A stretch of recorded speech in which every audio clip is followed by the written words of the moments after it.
Hi there guys, welcome to Jonesy's vlog. As you can already tell, I'm not doing this the usual way through my laptop and through my webcam. I am in fact doing this on my iPad.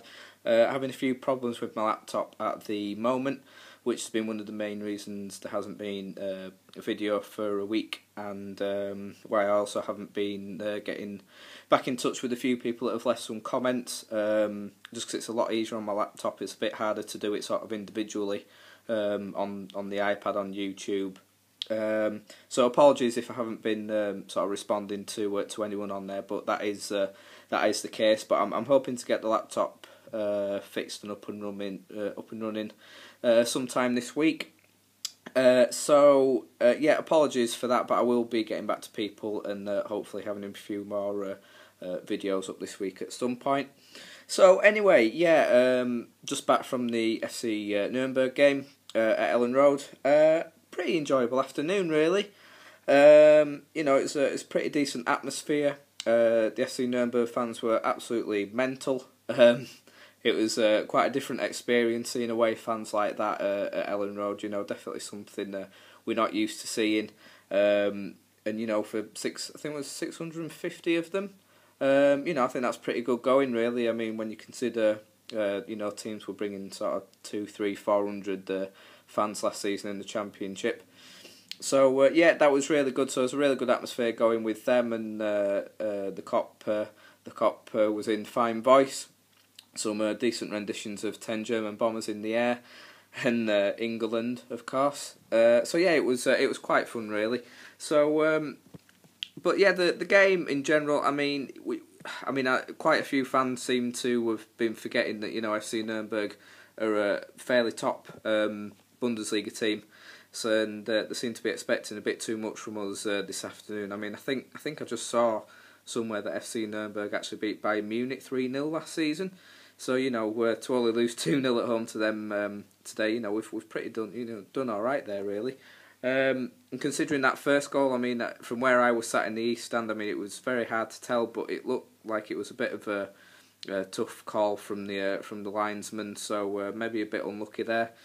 But I mean, their class just clearly showed through today. I mean, they were so skillful and very dangerous attacking, especially down on the wings, which is somewhere where we're clearly struggling with this season. But I think we put up a decent fight, you know, defensively. I mean, they had quite a few chances on target. We seem to struggle from set pieces. That seems to be another problem. I mean, both goals came. First one came from a free kick, and the second one came from a corner. Very poor defending on the back post for the second goal. That was quite disappointing. But you know, especially first half, we limited them to sort of snapshots and things. Second half, we started to tire a bit, really. And really, from our point of view, we didn't have too much to talk about. Ross McCormack's chance, really, probably the best one of the day. Forced a good save out of the keeper. Luke Murphy dragged the shot wide, which he may have done a bit better with. And I think we also had one sort of cleared off the line, not quite as clear as theirs, but had some fun chance at the linesman when that one happened anyway. So I mean, you know, it was a bit disappointing from a few of the players. I mean, for me, A.D. White was really disappointing today. I think he was really ineffective. Just no sort of urge from him to take on any defenders. Didn't use his pace at all, and just showed that, you know, if he's going to be an option to be played out wide, then it's not really going to work from him. Ross McCormack did a lot of running around, really, but something just not quite right there. You know, he had like I say, he did have that shot where he did quite well with there, but he had a slice shot in the first half, which was quite disappointing from him. I thought Luke Varney had another really good game actually whilst he was on. I think he had about 60 minutes. Until was it Hunt or Matt Smith came on for him? I can't quite remember. Yeah, I think it was Matt Smith, wasn't it? Yeah. But yeah, I thought he did well again, showing again that he's very dangerous in the air. Set up Ross McCormack pretty well in the first half, where he wasn't really expected to do much. So you know, it's looking promising from him. Don Pollion again looking promising, but just lacks that sort of final edge really from him. But I think he's probably going to have an important role this season, which is pretty good. Luke Murphy again, he looks pretty decent. Some good passes getting in there and sort of running things from centre midfield. I actually thought Michael Tone did quite well when he came on. He seemed to be getting stuck in and spreading the ball about quite well, which was quite surprising. But apart from that, nothing really to shout about, which was, like I say, was to be expected against such a top team. So, no real complaints from me. But like I say, I quite enjoyed the day overall. Really, I thought it was quite an enjoyable day with the atmosphere and everything with the fans. Got a bit tasty in the second half with the players. I actually thought Paddy Kenny was going to kill one of them. I've never seen him so outraged before, but that was quite fun to see. So yeah, that's the sort of final pre-season game for us that we're going to see. Obviously, there's the team that are going to Shelbourne on Monday.